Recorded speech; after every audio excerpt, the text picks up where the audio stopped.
Yes, Nurse Crane? How can I help you? I'm so sorry. I know Dr. Swansea wanted you to rest, but we have somewhat of a crisis. A crisis, you say? Our supply of antiseptics is nearly depleted. I was hoping there was another box up here, but...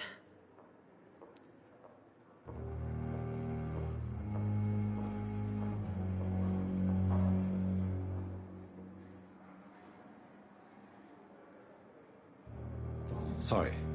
There's nothing here. Some of the patients won't last the night without them. Honestly, sir, I'm beside myself. I may have a solution. In France, during the war, drugs shortage was a daily problem, and we had to use our wits to overcome the shortages. However do you mean? If combined correctly, certain household chemical products can be used in a pinch instead. Now, where's the hospital storeroom? The storeroom? Fat chance. This is the Pembroke, and space is luxury we don't have. Everything used to be stored in the old morgue. Perhaps I should look there first. Where is this morgue? It's the large building behind the hospital. You'll need to go in the back door because it's been sealed off for sanitary reasons. Take this key. It opens a small back entrance at the end of a narrow street. The abandoned morgue behind the hospital. A small...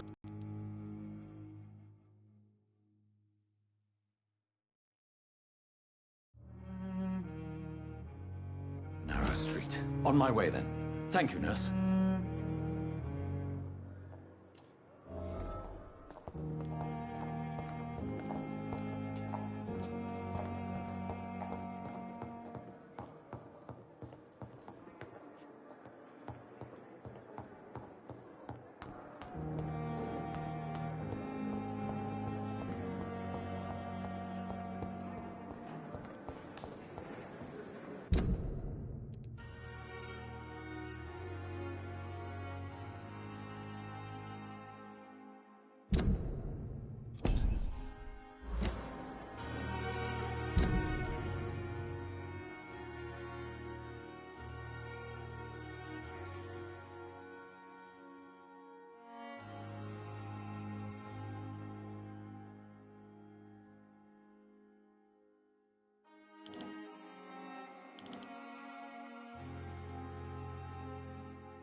I wish I could be sick.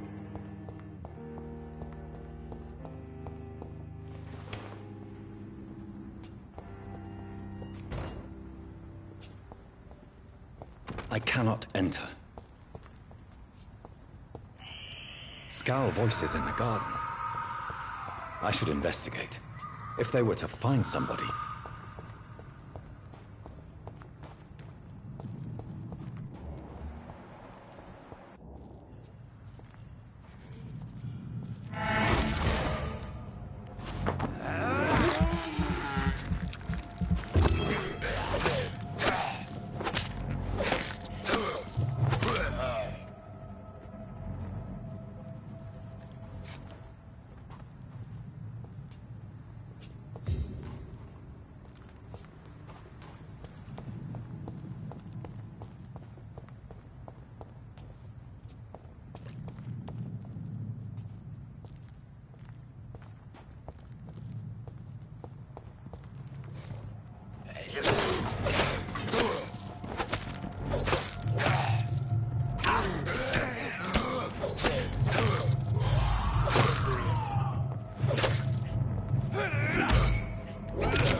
It's locked.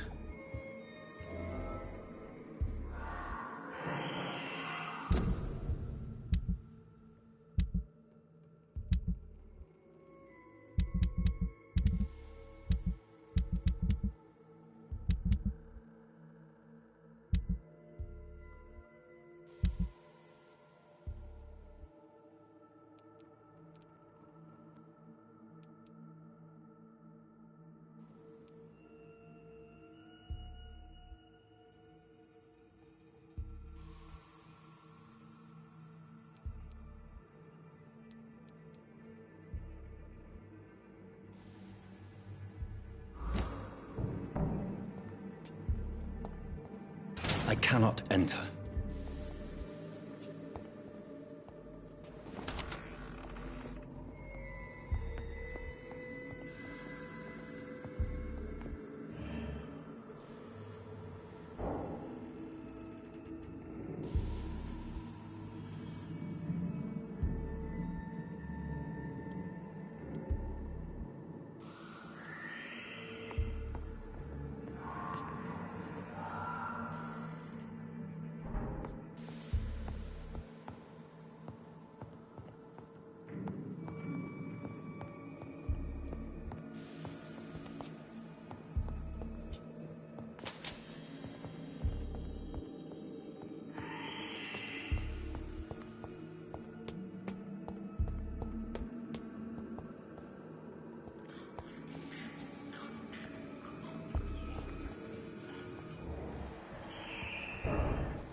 Behavior is similar to the infected William Bishop. Must be the same strain. This sickness moves faster than influenza.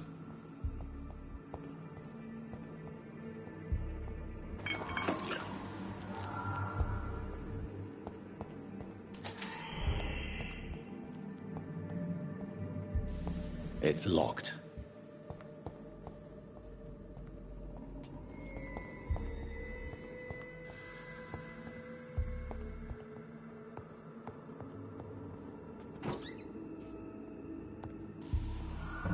This key will surely grant me access to the basement.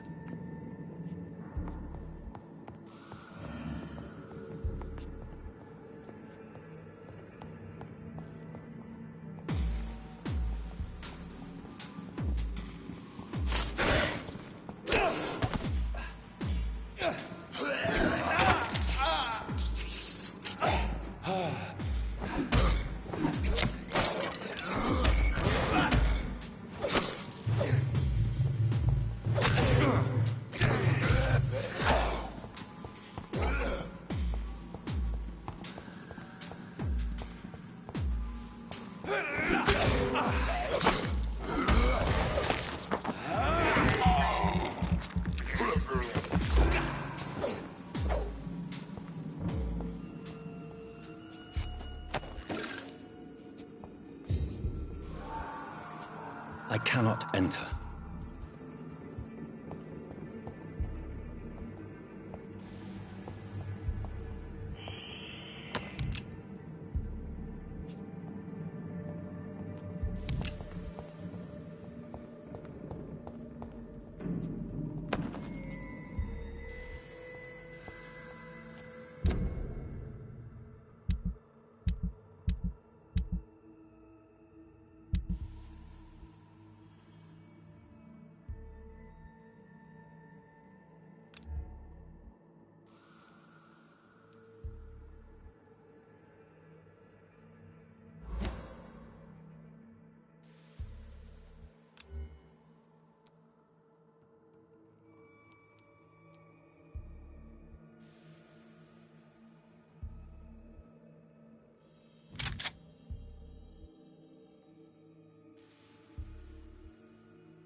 Balls of Mars. Fortifiers.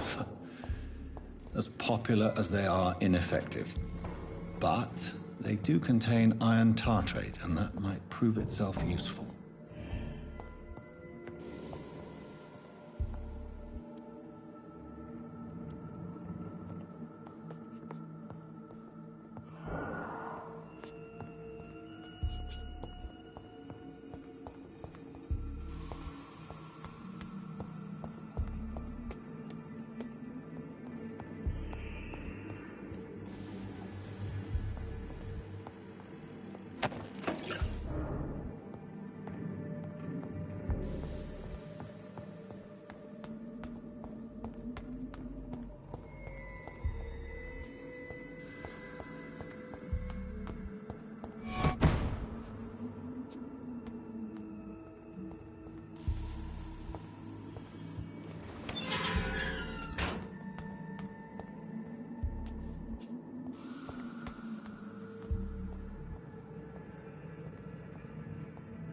These skulls feed from corpses and the husks of animals. They're not after blood.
It's locked, all right.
Mr. Connor's injuries don't match the report.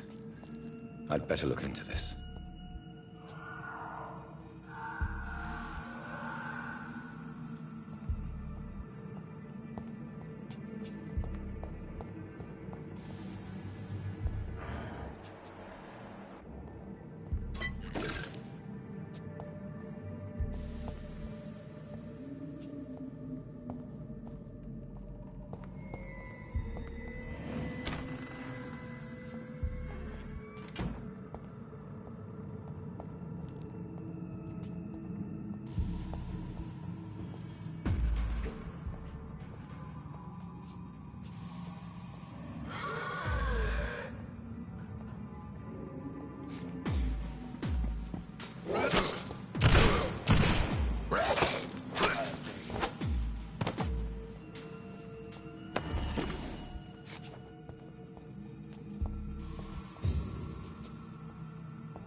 Multiple abrasions and scarring on the arms and legs. Old and distinctive injuries of a sailor or a fisherman. Traces of a pinkish foam at the corner of the lips.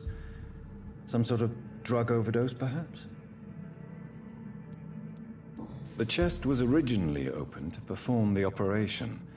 The sutures are clean, but the chest has been reopened.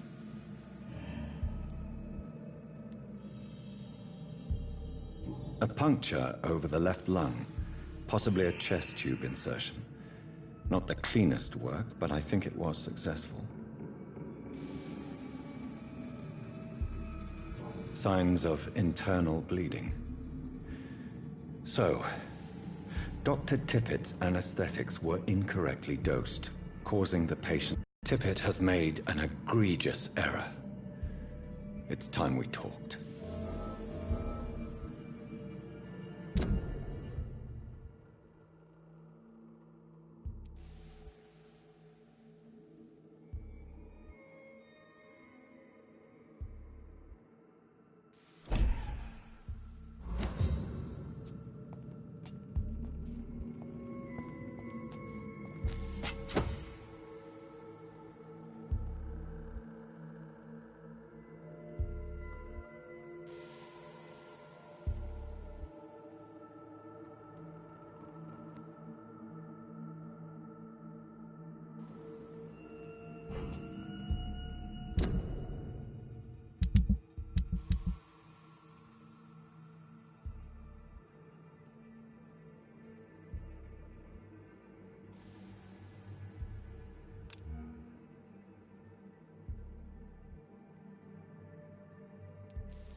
These scowls can be so ferocious.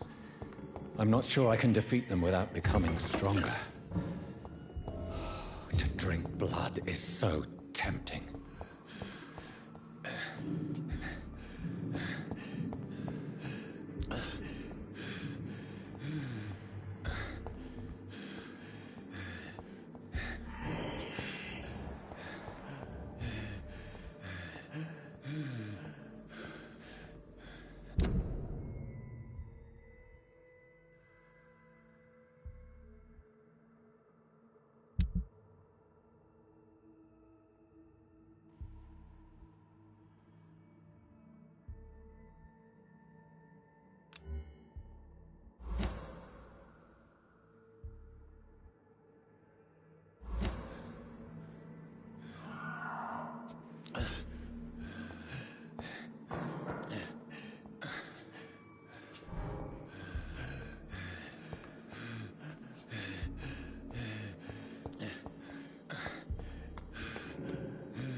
Good evening, Miss Howcroft.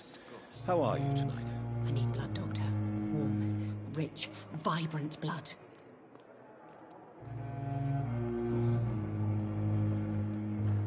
Tell me, Thelma, why do you feel so attached to Mr. Elwood? Why him? I'm not sure, Doctor. I think we have a bond of some sort. We've both suffered so much. He's the only mortal I find interesting. Do you plan to make him a vampire too? Of course not. How could I inflict my curse on anybody else? I'm not that cruel, Doctor. Would you say you and Mr. Elwood are romantically involved? No. No, Thomas is a delicate soul. Even though he disguises it. But I am not the woman he needs. No, for I am a vampire, Doctor.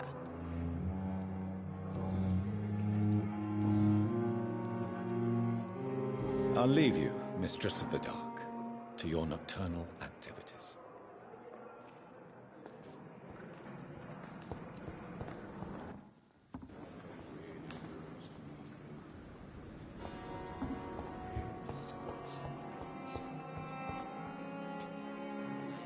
Good evening, sir. I'm Dr. Reed. I believe we're going to be colleagues. Reed? Yes, I've been informed about your arrival. I'm Waverly Ackroyd. Welcome aboard, I suppose. Does my arrival inconvenience you in some way, Dr. Ackroyd? Let us just say that I don't particularly share Dr. Swans's enthusiasm for hiring you. What we need here are reliable professionals, not overrated dabblers.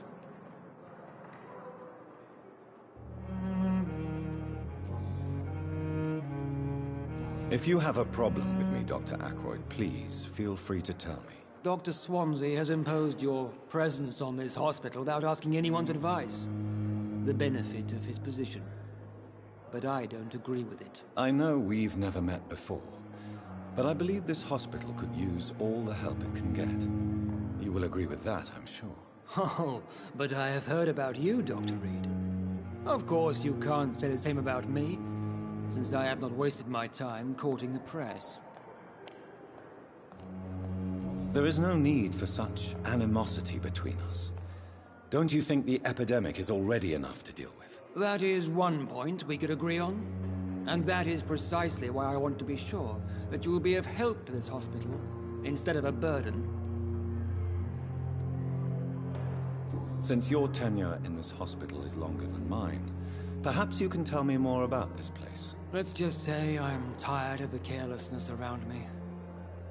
I have always respected the skills of Dr. Swansea, but over time his enthusiasm has become displaced. Carelessness? Exactly what are you talking about? We're here to save lives. The people who trust us are not volunteering for experimentation. They're here to be healed. I don't intend to run any radical experiments, Doctor. Even if I, as any good practitioner should, express an interest in pushing the boundaries of medical research. Modern medical methods were created through audacity and ego. But there are rules in our line of work, and they're here to protect our patients.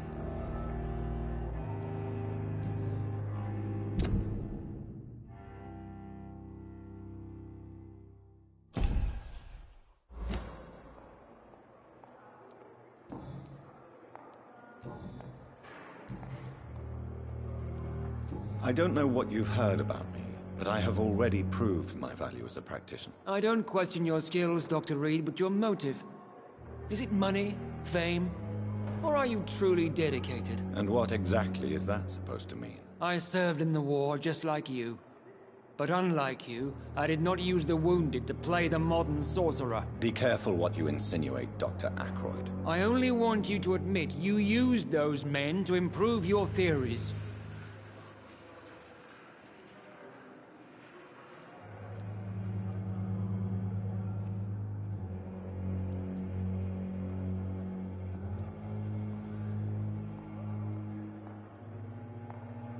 Knowledge has always been and will remain our main weapon, and it has always come at a price.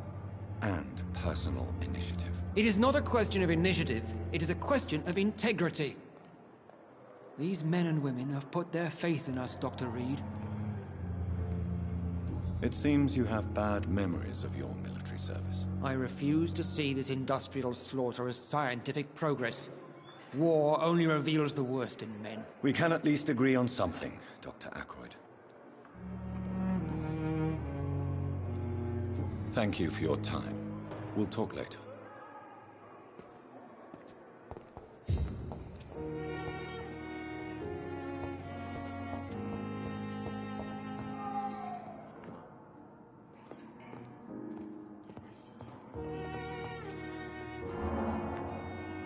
Yes, Doctor? Exactly how bad is the supply situation here at Pembroke? It really depends. Dr. Swansea deftly works his society contacts for monies, but with the quarantine, well, we're in God's hands. Please, could you point me in the direction of the morgue again? It's the large boarded-up building behind the hospital. You can't miss it. The key I gave you will open the small back door to it. Why then do you always work the nights?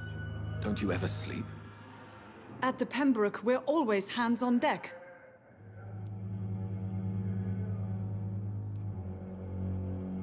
Your dedication to the Pembroke does you credit, Nurse Crane, but when do you sleep? We staff get our sleep when we can, Doctor. Nursing is a vocation, not the labor of a journeyman. Lack of sleep and the medical profession always ends in disaster. I've witnessed many a colleague succumb to stimulants to fight exhaustion. Drugs were as deadly as bullets in the trenches. London's trenches start here at Pembroke Hospital. We are on the front line, make no mistake. That's all for now, Nurse Crane. Thank you.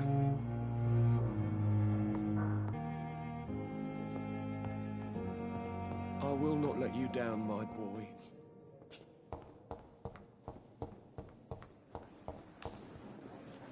Thelma Howcroft said she was being watched by vampire hunters.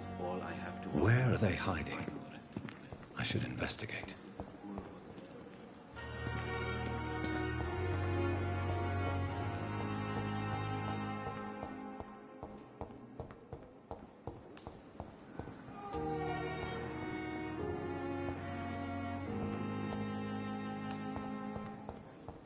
As for me, sure we're making a little blundering idiot.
Flesh needs it.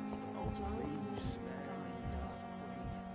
spare your obedient slave.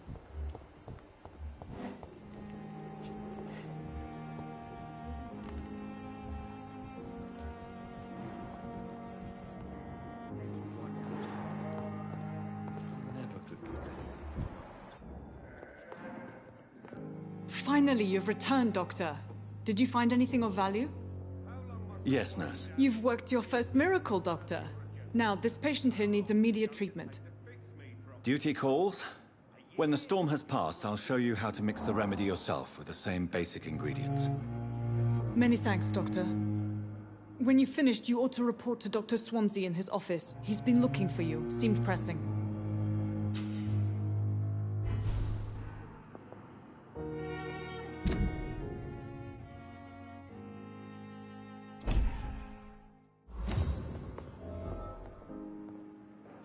This hospital's... Good evening, madam. Can I help you? It's my son who needs you, sir. I'm Dr. Jonathan Reed. How can I help your son? I'm Beatrice Goswick, mother of Mortimer Goswick. Could you check on him, please, Dr. Reed? I've heard much of your talents as a physician.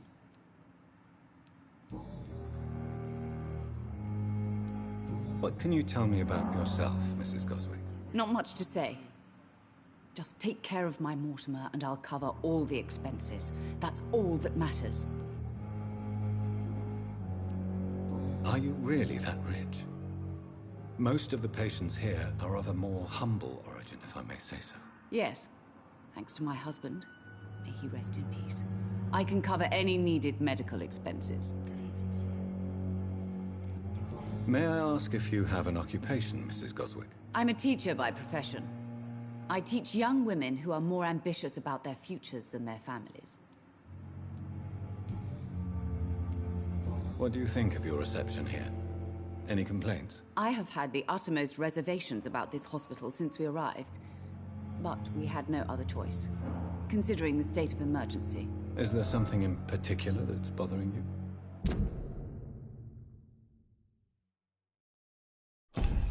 Some of the staff were not especially welcoming. I suspect they're not accustomed to dealing with patients of such social standing. Tell me more about your arrival at the Pembroke Hospital. What gave you such a bad first impression? The ambulance driver was quite rude, for a start. And that nurse, Miss Hawkins, seems to have quite a dubious attitude. What do you mean? She managed to secure a bed for my son despite the epidemic. It was a relief, but it wasn't cheap.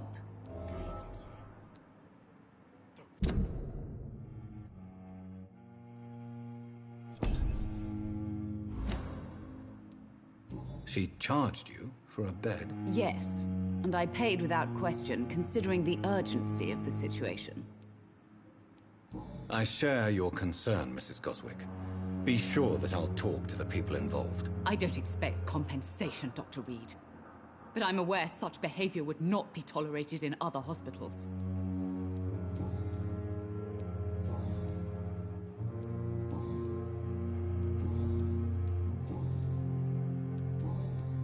Goodbye, Mrs. Goswick. I'm all right. Good evening. I'm Dr. Reed. Can I help at all? No, Really? Why are you here, then? I don't want to talk. My throat hurts too much. I suppose that this pain is the reason you're here. Is someone taking care of you? Yes. And no. Could you at least tell me your name, sir? Mortimer. Mortimer Goswick.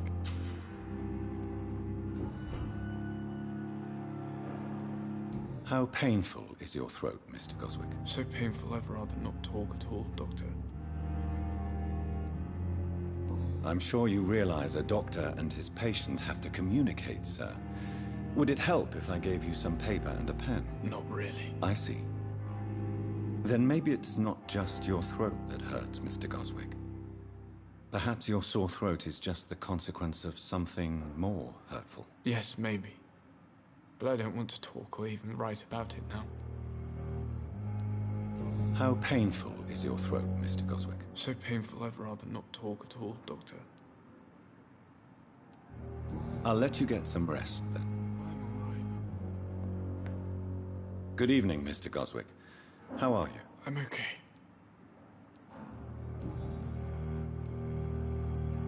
Why did your mother have you hospitalized here? She seems convinced this is a bad hospital. My mother just wants the best for me. She won't rest while I'm here. She'd go all the way to hell and back to help me.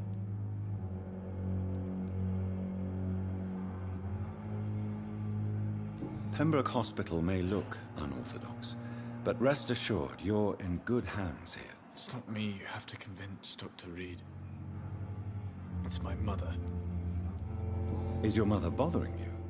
As your doctor, I can ask her to leave you alone if you would prefer. That's tempting, Doctor. But you have no idea what my mother is capable of. She would tie herself to my bed if you asked her to leave. How painful is your throat, Mr. Goswick? So painful I'd rather not talk at all, Doctor.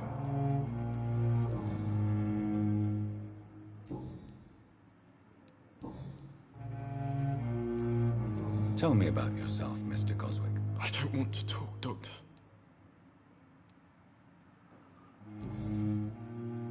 I have to go now, sir. But don't hesitate to contact me if you need any help. I'm all right. Don't waste your time with me.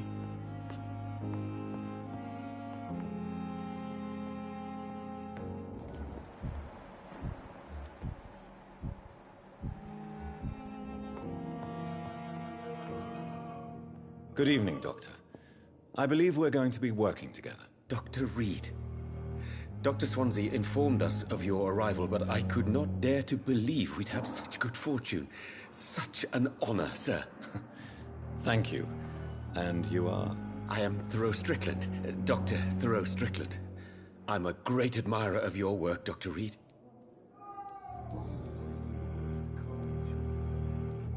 Please, could you tell me something about yourself? I'm a great admirer of your work concerning blood transfusion, Dr. Reed. I run my own experiments. I'm convinced it's the future.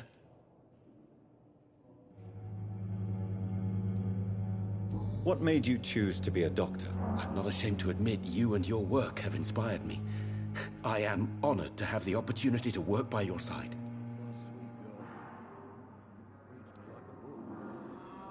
It's always a pleasure to share scientific and medical knowledge with someone eager to learn.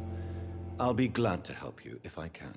This epidemic may be the century's most terrible disaster, but I'm convinced that we, as doctors, are the only ones able to defeat it. I based my technique on my mentor's research. He helped me perfect my method. What is yours? I'd rather not talk about it. For now, it's just theories and first approach. My process is purely experimental and unsuccessful. As long as you're cautious and methodical, you may remain empty-handed, but you won't fail. You're not the first one to warn me, but I am convinced knowledge is the main weapon against the ravages of this epidemic.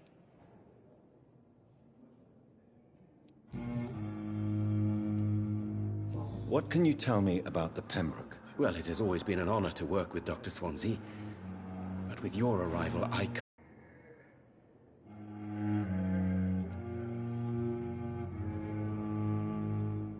You seem quite optimistic. It's a rare and precious attitude in these difficult times. I'm convinced that this epidemic is a test of endurance and dedication for us men of science. Questions remain about our capacity to resolve the situation. True. Last summer, during the first wave of the epidemic, I used to joke with Milton about the extra work. We're not smiling now. Do you need help with anything in particular? Well, yes, maybe.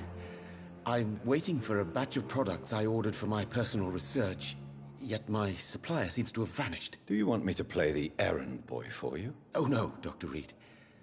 But if you went personally to his shop, what with your reputation and all, he wouldn't dare to refuse the products I need. I see. Well, give me the address, for I may pass by if I have time.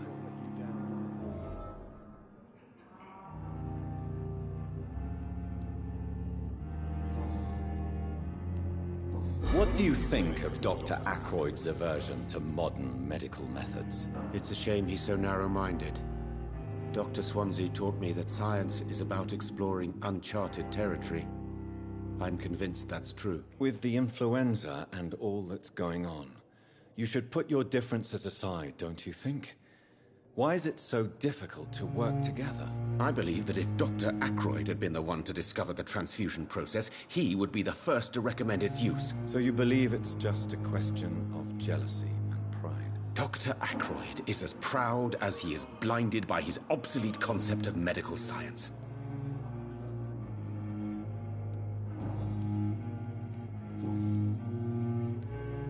Tell me more about your willingness to experiment with new medical techniques. Harvey Fiddick is a patient suffering from a severe injury that could cripple him if not treated correctly. I'm convinced your blood transfusion technique could help him. What is it you really want? To save him, or to prove your point? Fair question. I want nothing but to save my patient, Dr. Reed. Especially since I know Mr. Fiddick's story. This personal involvement could also appear to be a lack of impartiality. You must know that a good surgeon must remain neutral. I agree. But that does not excuse Dr. Aykroyd's behavior. A man who did not even take time to converse with his patient. Do you think keeping his distance was a mistake? All I know is that I'm taking care of human beings with desires, hopes, and fears. Not some biological machine comprised of blood, bones, and flesh. Tell me Mr. Fiddick's story. Our first diagnosis was compromised because Mr. Fiddick lied to us about the real origin of his injury. He first claimed it was an accident. But why would he hide such crucial information from us? Because he is a proud father, ashamed of putting his children at risk because of his own negligence.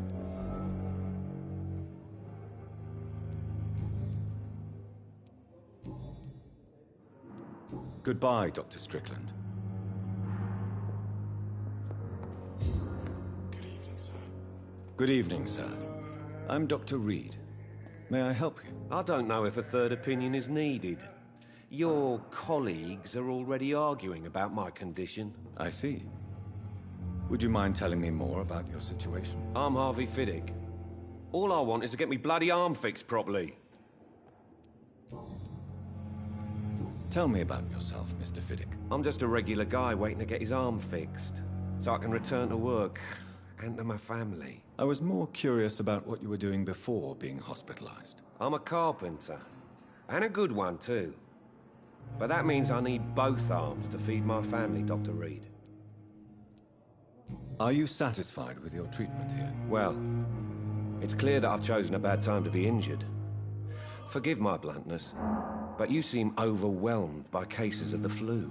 I won't lie to you about it. I'm afraid we are. Are you sure you don't want to operate yourself, Dr. Reed? I have the feeling you're very capable, and your colleagues seem to think so too. In other circumstances, you would be right. But for now, I don't think I can take on the responsibility. My apologies.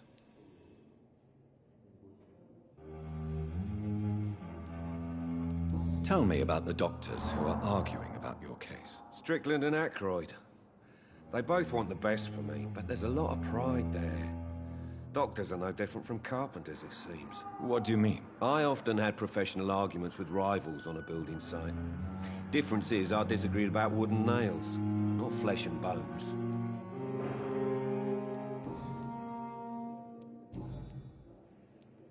Tell me about your injury, Harvey.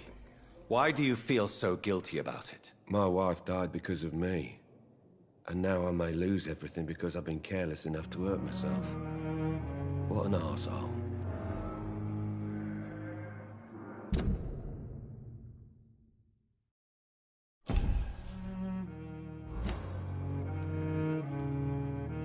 You can't hold yourself responsible for your injury, Mr. Fiddick.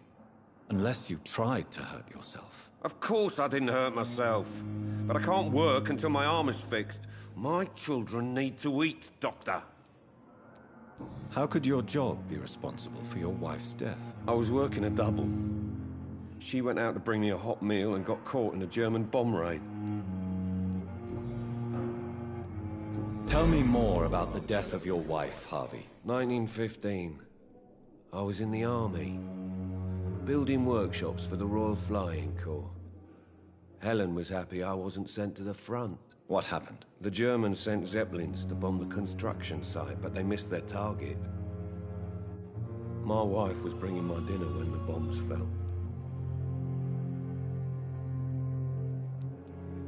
How are your children after losing their mother? They were smaller then. The only good thing about this is my Helen didn't bring them with her that night. I'm sorry for your loss. So many died during the bombings. I served in France and witnessed the carnage there. I would like to say that she didn't suffer. Truth is, I have no idea. I just know that I'm all that me kids have. Poor little bleeders.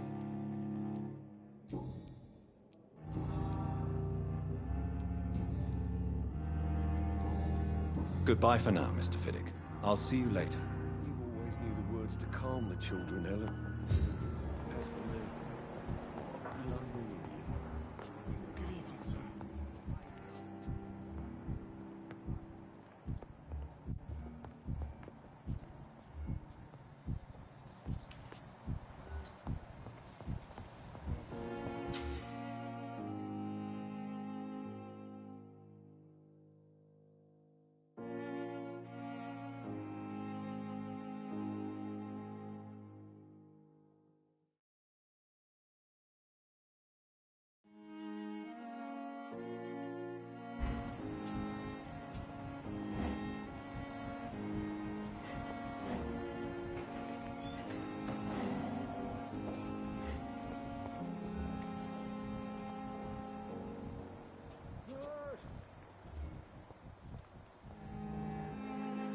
I'm quite busy right now, Dr. Reed. Tell me, Waverly, what do you think of Dr. Strickland's enthusiasm for his experimental research? Strickland is playing with his patients' lives for pride and glory. Now that, sir, is unethical. Are you thinking about something in particular? Harvey Fiddick needs delicate surgery. I believe we should stick to the usual procedure, but my young colleague obviously disagrees.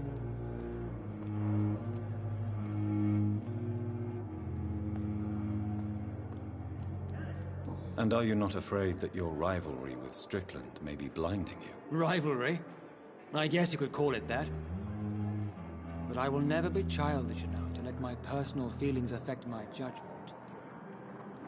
Why do you wish to lead this surgery? I strongly believe that Mr. Fiddick should not be butchered to test an unproven procedure. I really hope you're right about this, Dr. Aykroyd.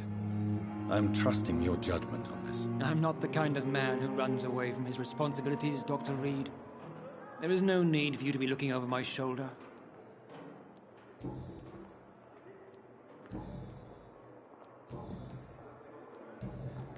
Thank you for your time. We'll talk later.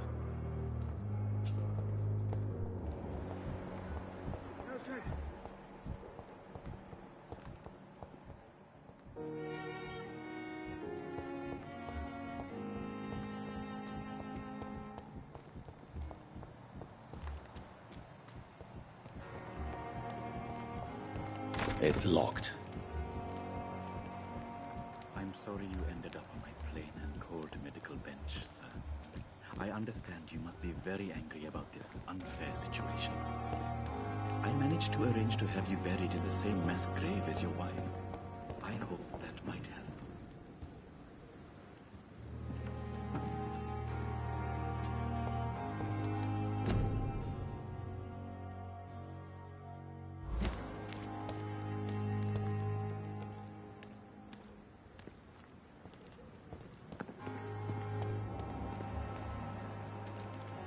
I'm sorry you ended up on my plain cold medical bench, sir. I understand you must be very angry about this unfair situation. I managed to arrange to have you buried in the same mass grave as your wife.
It's locked. Gloom and disgust on every street corner. Daily routine. Goswick's. Came here in the first place.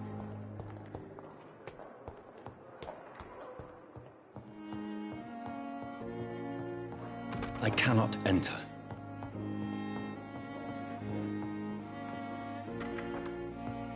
Please, Jonathan, come in. Fascinating, is it not? In the last decade, so many mysteries have been brought to light with our microscopes. The human body, biology's penultimate frontier. The more we explore its boundaries, the less we're able to trace a clear line between life and death. You, my friend, have a foot in both countries. The view must be vertiginous. It's at least as vertiginous as chatting about vampires with you, I would say. This must be all so new to you. This area of town, the hospital, a brand new life. How stimulating it must be. I wish I could share your enthusiasm, Dr. Swansea, but my condition defies scientific categorization. Undead? Unalive? Immortality defies logic. I cannot express my thrill at this serendipitous turn of events. The world's most eminent specialist in blood transfusions, a vampire. One might say a gift from heaven. It may seem strange, but your words have brought me some comfort here. Forgive me. I've been an admirer of your work for a long time, and now you are so much more than a brilliant physician. And please, call me Edgar.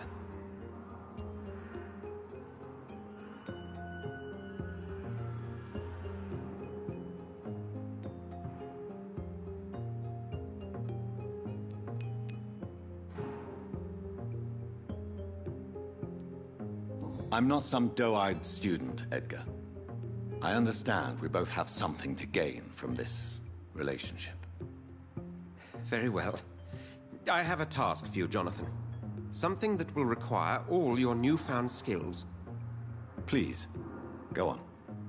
The Pembroke only survives through the generosity of our benefactors. Unfortunately, our main donor has found herself in a bit of a bind. Now, if you could help her out... A spokesman or politician is what you need. That's not my calling. And until I come to understand what has happened to me, I require discretion. Discretion is in order, Jonathan. Lady Ashbury has recently received rather indelicate correspondence that, if revealed, would jeopardize her position. And you would like me to eradicate this threat? By the stole, of course not. I would just like you to pay her a visit. Her ladyship is certainly near the tents outside, tending the sick. You can't miss her. Look for someone impossibly delicate. Accepted. I'll see what kind of trouble Lady Ashbury is in. Do you need something, Jonathan? I have just a few questions. Then ask away. I'm at your service, Doctor.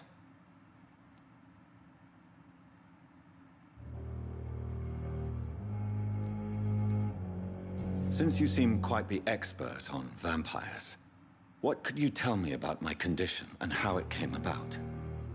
As men of science, our first step is always to start with what we know. Forget the myths, the hackneyed scrawlings, and the penny dreadfuls. They do not scratch the surface of the truth you now find yourself in. Must I take a life to live? You are a vampire. You feed. And blood is the sole sustenance that can sustain your immortal frame.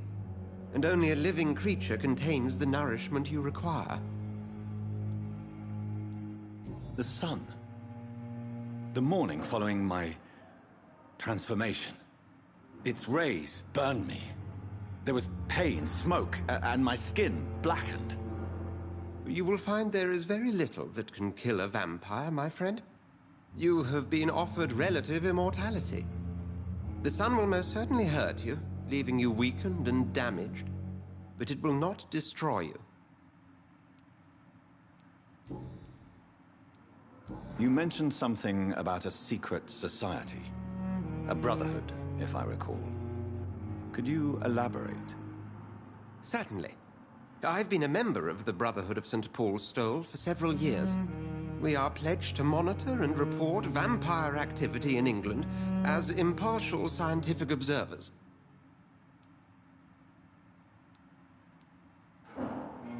Yet you don't fear me. And still, you know the monster that lurks beneath the civilized surface. The Brotherhood has studied your kind for centuries. We believe you are as supernatural as a lion is to a gazelle. That explains your nightly wanderings about the docks and the questions you ask. I feel it wasn't mere coincidence that led us to that part of town. There was something as yet unseen that set those chain of events in motion.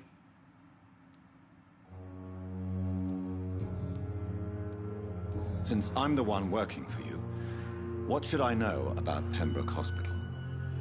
Well, for many years, we have been the only medical facility in this part of town that people can rely on. We support the community here, as well as provide health care. Where do we stand today? Well, to be honest, we cope on a day-to-day basis. The first wave of the Spanish flu last summer took us by surprise. We lack many of the basic necessities needed. What do you expect of me? What we need is hope. You were a soldier. This is a war. This white coat's still a uniform. We fight to help the poor, the sick of the East End, the forgotten. The man we pursued and slew in the canning factory, William Bishop, I believe, was he a vampire? He was a Skald, technically speaking. The debate rages as to their classification. Some think them a subspecies of vampire, others something else. How do Skalds come into existence?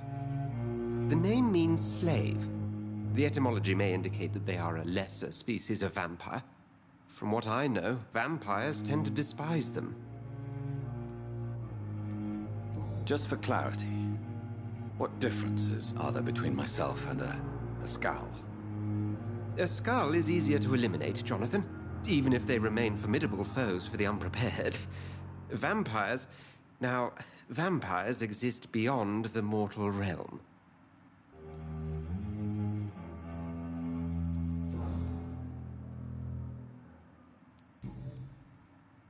We'll see each other again soon, Edgar.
It's locked, all right.